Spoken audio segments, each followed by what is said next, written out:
tipo, potevo dono, le sigarette, se bien. Allora, poi lo rispondo.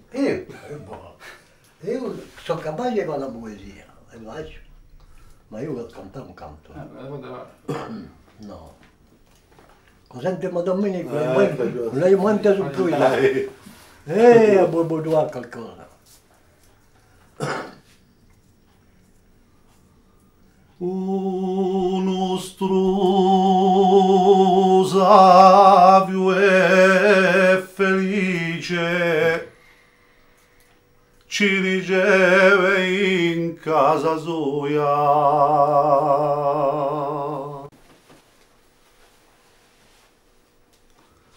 e il suo sguardo mi dice con li portemmo noia.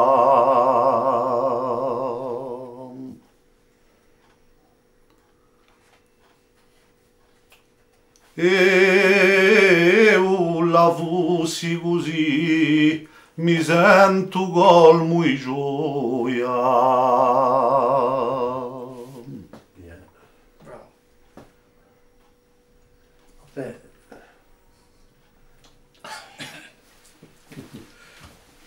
La sigaretta è sì. Per l'ossigeno. Avevo anche piantato quando lo speravamo. Io mi ho dato una puttana. Quanto ha durato così? 20 giorni. Un mese. Dopo è venuto il dottore e ha guardato e ha detto, fumate più. Ho detto no, attenzione, ci vuoi ripigliare? Vi siete sentito obbligato.